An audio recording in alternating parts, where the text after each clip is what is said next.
এই জন্য আল্লাহ রাব্বুল আলামিন কিছু ঘটনার মুজিজার ভিতরে জানান দিতে চান। আমিরুল মুমিনিন হযরত ওমর রাদিয়াল্লাহু তাআলা আনহুর সাথে এক রাখালের ঘটনা। রাখাল বকরি চড়ায়, তার মালিকের বকরির পাল সে মাঠে ময়দানে বকরি চড়ায়।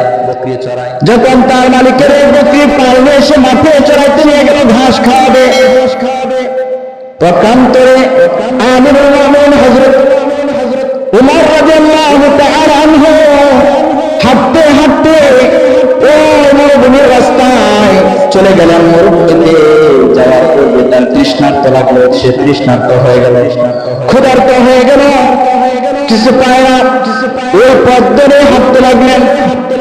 মরুভূমির যখন সে অতিক্রম করতে লাগলো, গিয়ে দেখে এক রাখাল সে বকরির পাল সেটা পরিচালনা করতেছে। রাখালকে বলে, আমি তো অনেক তৃষ্ণার্ত, ক্ষুধার্ত, তোমার এই হাজার হাজার বকরির পাল থেকে আমাকে একটা বকরি দাও, আমি সেটা থেকে দুধ গ্রহণ করবো, আর সেই দুধ আমি পান করবো, আমার তৃষ্ণার্তর জ্বালা আমি মিটাবো। রাখালকে আমার ঈমানদার তাকওয়াবান আমিরুল মুমিনিনকে সে চিনে না, সে তো অর্ধ জাহানের বাদশা, সেটা সে জানে না।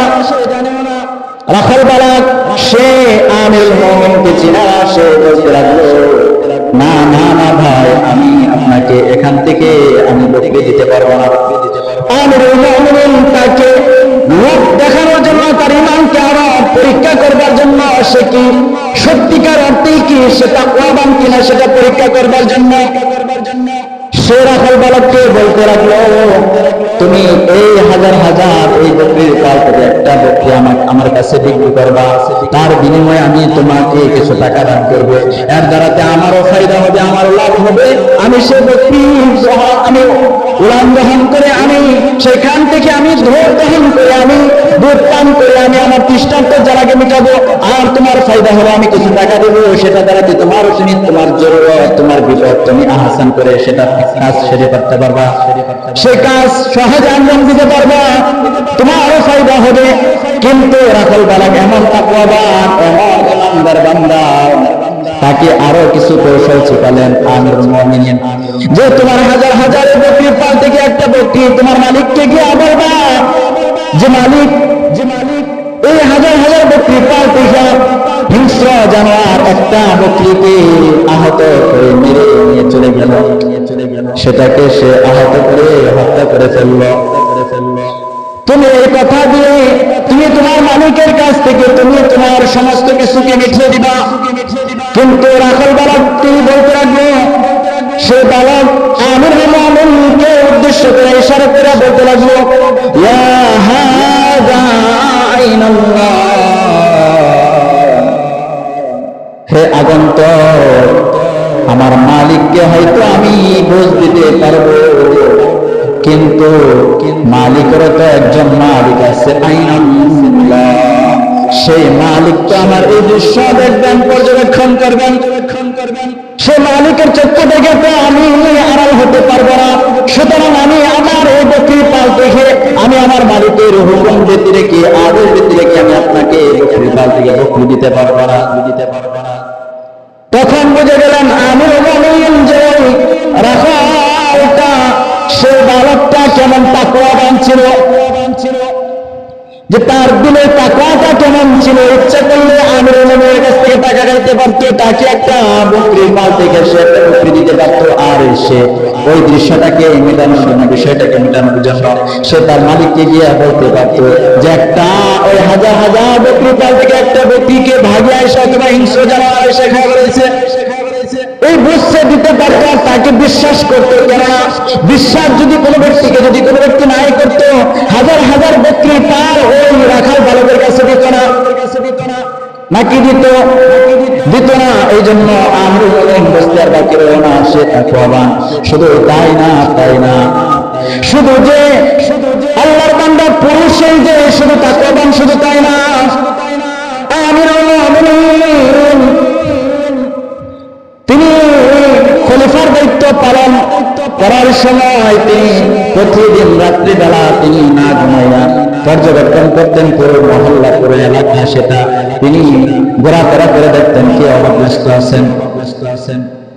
একদিনের ঘটনা, মদিনা রাস্তা প্রায় শেষ প্রান্তে, সেখানে গিয়ে দাঁড়া গেলেন একটা ঘর। ওই ঘরের কাছে, ঘরের ভিতরে কিছু আলো দেখা যায়, আর ওই আলো দেখে আমিরুল মুমিনিন ঘরের কাছে কাছে গেলেন। ঘরের কাছে গিয়া কান পা পাতলেন, অথবা ঘরের কাছে গিয়া মনোযোগ সহকারে কোনো কিছু শুনলেন। এখন প্রশ্ন জাগতে পারে যে হুজুর, কোন ব্যক্তির ঘরের পাশে গিয়া কান লাগায়া যদি কোন ব্যক্তির ঘরে কোনো কথা শুনে, সেটা তো ইসলামী শরীয়ত ইসলামে জায়েজ না, সেটা নিষেধ আছে। তাহলে আমিরুল মুমিনিন কেন করলো? আল্লাহ তাআলার হুকুমে আমিরুল মুমিনিন খলিফা থাকার কারণে তাকে আদেশ দেওয়া হয়েছিল, কে কিরকম অভাব অনটনে আছে সেটা সে পর্যবেক্ষণ করতে পারবে, সে সবকিছু দেখতে পারবে।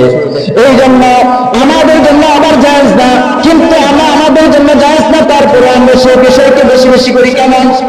একজন ভাইয়ের দোষ যদি আমাদের সম্মুখে পড়ে, একজন ভাই যদি আরেকজনের ভাইয়ের নামে যদি সে মিথ্যা তহমত লাগায়া যদি গীবত করতে থাকে, শাকায়াত করতে থাকে, যদি তার ব্যাপারে খারাপ বলতে থাকে, আমরা তাকে বাধা দেই না, আরো শুনি মনোযোগ দিয়া।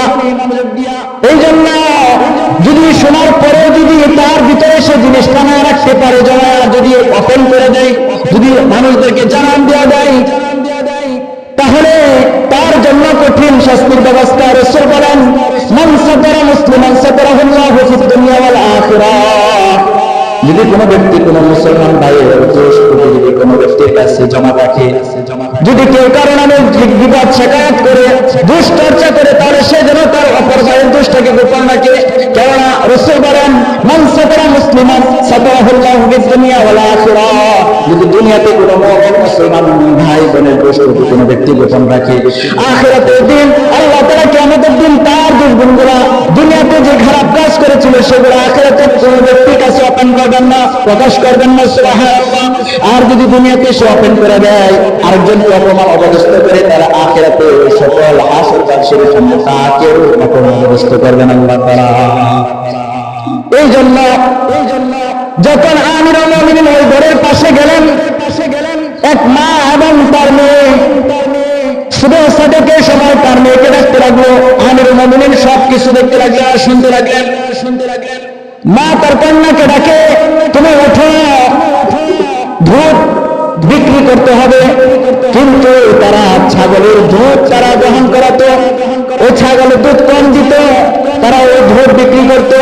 যখন ওই দুধ কম হলো, তার মা তার মেয়েটাকে আদেশ করলো, মেয়ে আমার ওই দুধের সাথে পানি মিশায় দাও, পানি মিশাইলে বেশি হবে, তখন তুমি বিক্রি করে দিবা, বেশি টাকা আসবে।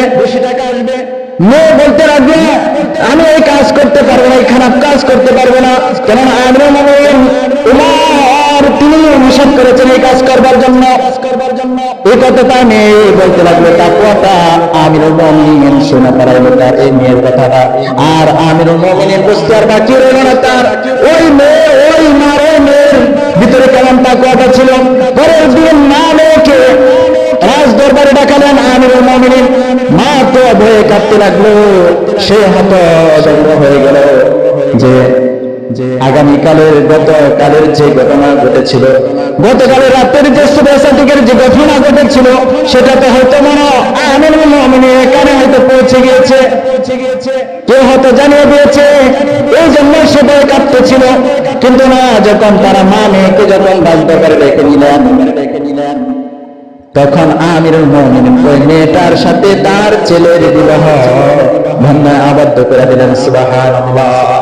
কেন করলেন? ওই যে মেয়েটা, তার ভিতরে তাকওয়া ছিল, তার মা বলেছে যে ওই দুধে পানি মিশা দুধ বিক্রি করলে বেশি টাকা আসবে। মেয়ে বাধা দিল, না মা, আমি খারাপ কাজ করতে পারবো না। আমিরুল মুমিনিন খলিফাতুল অবস্থায় আছে, তিনি নিষেধ করেছেন এই কাজ করতে। তখন তার দিলে যে তাকওয়াটা, সেটা আমিরুল মুমিনিন শুনেছিল। আর একজন তাকওয়াবান মেয়েকে যদি কোনো ব্যক্তি কোনো ছেলের বিবাহ বন্ধনে আবদ্ধ করায়, সে সংসারটা শান্তিময় সংসার হয়, ঠিক না? এই জন্য আমরা সে তাকওয়াটা অর্জন করবো। কোরবানি দিয়ে দিয়েছি, শুধু খালি পশু জবাই করেছি, বস্তু খেয়েছি, খাবো, ফ্রিজে রেখে দিয়েছি, এটার নাম তাকওয়া না। তাকওয়া হলো যে ইব্রাহিম যে ইসমাইলকে জবাই করার জন্য কত চেষ্টা করলেন, ছুটে দাঁড়ালেন, আবার জান্নাতে একটা পাথর, সেই পাথরটাও কেটে গেল।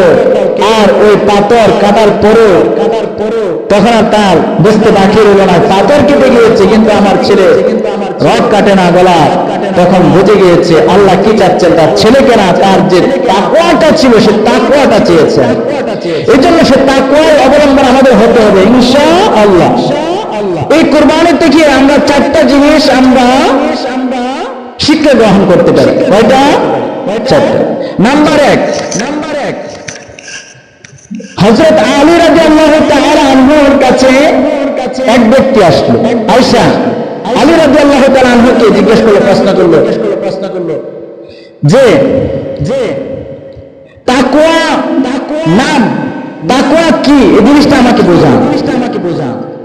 হযরত আলী রাদিয়াল্লাহু তাআলা আনহু তিনি বলেন যে এক নাম্বার তাকওয়ার পরিচয় হলো আল খাউফু মিনাল্লাহ। এক নম্বর হলো আল্লাহ তাআলাকে এক নম্বরে ভয় করতে হবে। আল্লাহ সবকিছু দেখেন। আপনি খারাপ কাজ করতেছেন, আলো আধারে অন্ধকারে নির্জনে যেখানে কোনো মানুষ নাই সেখানে, কিন্তু আল্লাহ তাআলা যে একজন দেখতেছেন সেটা মনে রাখতে হবে। তাহলে এটার দ্বারা তো একটা তাকওয়া অর্জন হবে। নাম্বার দুই, আল আমালু বিত-তানজিল। আমি বলেন ওই ব্যক্তিকে, নাম্বার দুই হলো এই যে কোরআন, এই কোরআন দিয়ে তুমি তোমার জীবনকে পরিচালনা করবা। শুধু আল্লাহকে ভয় করলা আর কোরআন দিয়ে তুমি তোমার জীবনকে পরিচালনা করলা না, মন গড়া জীবন পরিচালনা করলা, তাহলে তুমি তাকওয়াবান হতে পারবে না প্রকৃতপক্ষে। নাম্বার তিন, আলী রাদিয়াল্লাহু তাআলা ওই ব্যক্তিকে বললেন আল কানাইতু বিকালিল। আল্লাহ তাআলা যে বান্দা বান্দীদেরকে যে যে হালতে রেখেছেন সেই অবস্থায় শুকরিয়া জ্ঞাপন করতে হবে, সেটার উপরে সন্তুষ্ট থাকতে হবে। আল্লাহ আমাকে একটা বাড়ি দিয়েছেন, আমি এটার উপরে আলহামদুলিল্লাহ। আল্লাহ আমাকে একটা গাড়ি দিয়েছেন, এটার উপরে আমি আলহামদুলিল্লাহ। আল্লাহ আমাকে 3 বেলা সুস্থভাবে খাওয়াচ্ছেন, এটার উপরে আমি আলহামদুলিল্লাহ। কোনো আয়াত ধরা যাবে না, কোনো ইশকাল করা যাবে না, কোনো প্রশ্ন করা যাবে না। আর নাম্বার 4, হযরত আলী রাদিয়াল্লাহু তাআলা ওই ব্যক্তিকে বলতে লাগলেন, নাম্বার 4 হলো ওয়াইস্তাআদাকা লিররহমান। এখান থেকে যে চলে যাইতে হবে, আর চলে যাওয়ার পরে যে সবকিছু শেষ, চলে যাওয়ার আগে তুমি তোমার আমলকে সাজিয়ে নাও। যদি কোনো ব্যক্তি 4টা কাজ করতে পারে, 1 নাম্বার আল্লাহকে ভয়, 2 নাম্বার আল্লাহ তাআলা এই কোরআন দিয়ে তার জীবনকে পরিচালনা করবে, আর 3 নাম্বার যা আল্লাহ যখন তাকে যে মুহূর্তে যে জিনিসটা দান করেছে, যে অবস্থা আছে সেটার উপরে শুকরিয়া জ্ঞাপন করবে, আলহামদুলিল্লাহ, আল্লাহ আমার যা দিয়েছে সব অবস্থায় আলহামদুলিল্লাহ। নাম্বার 4, আখিরাতে যে আমার সাথে কি হবে সেই বিষয়টা দেখার আগে দুনিয়া থেকে সেটার উপরে আমল করে যাওয়া। এই জন্য রাসূল বলেন, প্রকৃতপক্ষে বুদ্ধিমান তো সে ব্যক্তি যে ব্যক্তিটা মৃত্যুবরণ করার পূর্বে আখিরাতের সামানা এই দুনিয়া থেকে সে জীবন দশা অবস্থায় প্রস্তুত করে আমল করে মৃত্যুবরণ করে, সে ব্যক্তি হলো বুদ্ধিমান, সে ব্যক্তি হলো নাম্বার 1 বুদ্ধিমান। কিন্তু আমরা এটা করি না। যদিও 4টা কাজ আমরা করতে পারি, আল্লাহ তাআলা তিনি বলেন ইন্না আকরামাকুম ইনদাল্লাহ ওয়া আতকাকুম। আল্লাহ তাআলা কালামে পাকে বলেন, যারা এই 4টা কাজ করবে, 1 নম্বর আমি রবকে ভয় করবে, 2 নম্বর তারা কোরআন দিয়ে তারা জীবন পরিচালনা করবে, 3 নম্বর তারা সর্বাবস্থায় আলহামদুলিল্লাহ বলবে, 4 নম্বর এই দুনিয়া থেকে চলে যেতে হবে, চলে যাওয়ার আগে আখিরাতে সামানাগুলা সব তৈরি করে মৃত্যুবরণ করবে। যারা 4টা বিষয়ের উপর আমল করতে পারবে সদা সর্বদা, ইন্না আকরামাকুম ইনদাল্লাহ ওয়া আতকাকুম, এই আমল করবার কারণে 4টা বিষয়ের উপরে আমি রব্বে কারীম তাদেরকে আমি দুনিয়া আখিরাতে তাদেরকে আলা পর আলা, সর্বোচ্চ মাকাম তাদেরকে মর্যাদা দান করবে, সম্মান দান করবে। সুবহানাল্লাহ। আল্লাহ রাব্বুল আলামিন আমাদের সকলকে এই চারটা বিষয়ের উপরে আমল করার মতো তৌফিক দান করে সকলকে আমিন। ওয়া মা বালাইনা ইল্লাল বালাগ। আসসালামু আলাইকুম ওয়া রাহমাতুল্লাহ। আমরা প্রত্যেকটি কাতার থেকে একজন করে দাঁড়িয়ে যাই, আল্লাহর ঘর মসজিদের জন্য আমরা সর্বাবস্থায় দান করার চেষ্টা করি ইনশাআল্লাহ। হতে পারে আল্লাহ তাআলা কাল কিয়ামতের দিন আমাদের এই বাসেকর কেন্দ্রীয় মসজিদে দান করবার কারণে, এই দানের সামান্য ওই দানটুকুর কারণে নাজাতের ওসিলা হিসাবে, জরিয়া হিসাবে মুক্তি দিয়ে জান্নাত দিতে পারে।